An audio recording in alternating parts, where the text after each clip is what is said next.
1958, at the height of the Cold War, the United States government had a top-secret plan. It wasn't about spies or submarines. It was a plan to detonate a nuclear bomb on the moon. No, that's not a joke, and it isn't science fiction. It was a very real proposal born from a world gripped by the paranoia and terrifying brinkmanship of the atomic age. The goal? A raw, undeniable display of power, a celestial fireworks show visible to the entire planet. This is the declassified story of Project A119, a plan so audacious it sounds unbelievable. It's the story of how close we came to scarring the face of the moon forever and what it tells us about the sheer madness of the Cold War.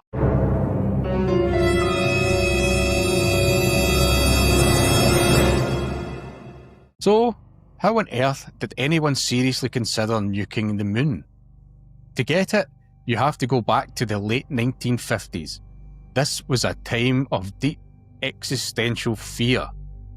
The United States and the Soviet Union were locked in a Cold War where direct conflict was unthinkable. It would mean mutual atomic annihilation. So instead, the battle was fought through proxies, propaganda, and most visibly in the race to the heavens. Then, on October the 4th, 1957, a sound changed the world. A simple, persistent beep, beep, beep broadcast from orbit. It was Sputnik 1, the world's first artificial satellite, launched not by the Americans, but by the Soviets. For the American public and its government, this wasn't just a scientific first, it was a profound national humiliation and a terrifying threat. That satellite had been launched by an intercontinental ballistic missile, or ICBM. The implication was chillingly clear. If the Soviets could put a satellite into orbit, they could drop a nuclear warhead anywhere on Earth. Panic set in. The space race had begun, and America was already losing. The pressure to respond, to do something bigger, better, and more dramatic than the Soviets was immense. The American psyche needed a win, a powerful statement that would restore morale at home and show the Kremlin, in no uncertain terms, who held the ultimate power. In this climate of fear and one-upmanship, no idea was too extreme. And from the minds of the US Air Force, an idea that was truly out of this world began to take shape. The official title was the incredibly boring A Study of Lunar Research Flights, but its codename was Project A119. Behind that bland cover was a concept of breathtaking audacity: to launch a nuclear weapon at the moon and detonate it on impact. This wasn't primarily about scientific discovery, it was pure political and military theatre. The plan was to stage the most spectacular light show in human history. In May of 1958, the project was fast-tracked and assigned to a team at the Armour Research Foundation in Chicago, led by physicist Leonard Riefel. The objective was simple: create an explosion so massive and bright that it would be visible from Earth with the naked eye. It was meant as a cosmic PR stunt, a show of force to demonstrate the superiority of American technology and intimidate an enemy. While the project's documents gave a nod to potential scientific benefits, like studying the moon's geology, these were secondary concerns.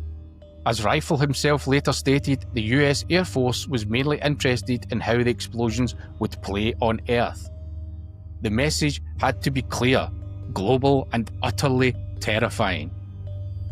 To study the feasibility of this radical plan, Leonard Riefel assembled a 10-member team, and among this top-secret group was a name that would decades later become globally famous for his sense of cosmic wonder: a young doctoral student named Carl Sagan. At the time, Sagan was a brilliant but little-known graduate student working under astronomer Gerard Kuiper. who was a consultant on the project. Sagan, the man who would one day give us the pale blue dot monologue celebrating the fragility of our world, was given a chilling task. His job was to mathematically model the expansion of the explosion dust cloud in the vacuum of space. He had to calculate if the cloud of lunar dust kicked up by the blast would catch the sunlight in just the right way to be visible from Earth. The success of the entire project as a propaganda tool hinged on his calculations. It's a stark and fascinating irony. The man who would later champion the search for extraterrestrial life and warn against nuclear winter began his career calculating the celestial impact of a nuclear bomb. He even authored classified papers on the subject. His involvement adds a surreal human complexity to a project that otherwise feels like pure military madness. The plan, detailed in a study of lunar research flights, was alarmingly straightforward. The weapon of choice wouldn't be a massive hydrogen bomb. An H-bomb was simply too heavy for the missile technology of the era. Instead, the team settled on a W-25 warhead. This was a small atomic bomb, lightweight but still packing a yield of 1.7 kilotons, equivalent to 1,700 tons of TNT. An intercontinental ballistic missile would be repurposed to carry it on a lunar trajectory. The target was selected with extreme care. The bomb couldn't explode inside a deep crater, as that would muffle the flash. For maximum visibility, the detonation had to happen on a flat surface at a very specific spot, the lunar terminator. That's the dividing line between the bright, sunlit side of the moon and the dark, unlit side. An explosion there would create a brilliant flash against the darkness, and the resulting dust cloud would be perfectly illuminated by the sun, making it as obvious as possible to anyone looking up from Earth. The Air Force was confident they could land the missile within a few miles of their target. The team believed the resulting flash would be faintly visible to the naked eye, a new man-made star blinking into existence for a terrifying moment. Imagine looking up at the moon and seeing it flicker with the light of an atomic blast. That was the goal. A silent, distant, but profoundly disturbing demonstration of power. The project was deemed technically feasible.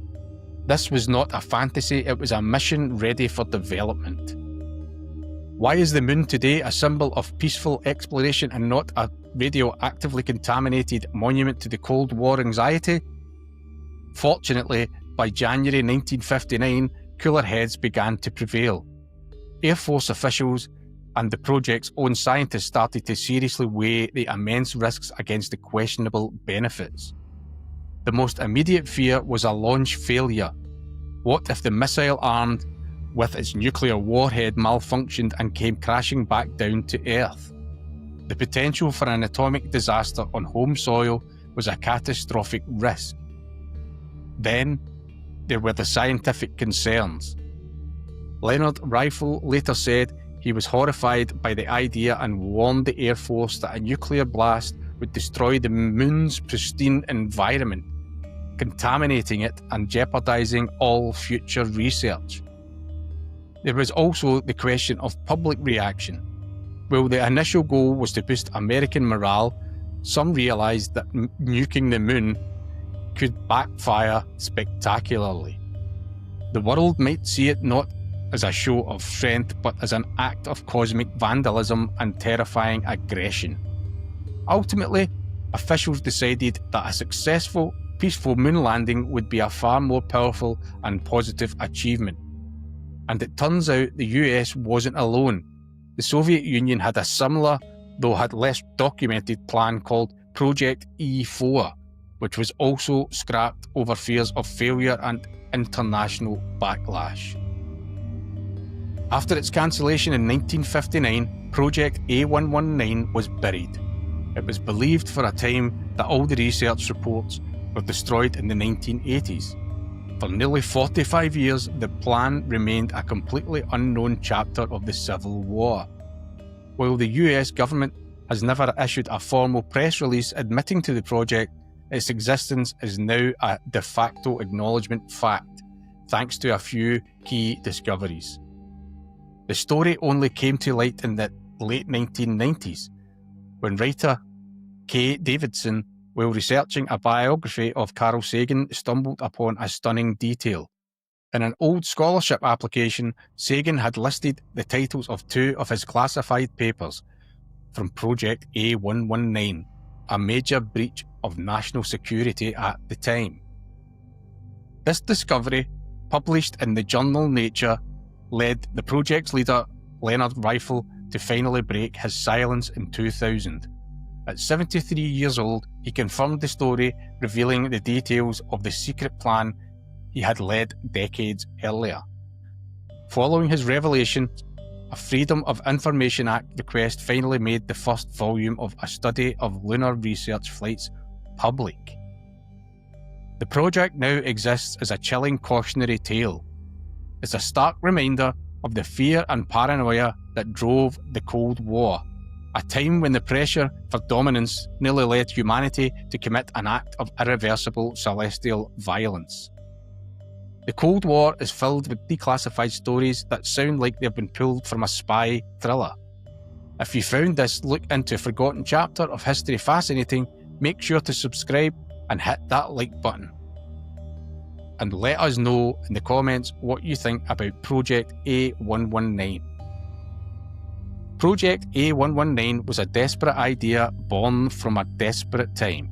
It reflects a mindset where even our closest celestial neighbour was viewed as a potential military high ground.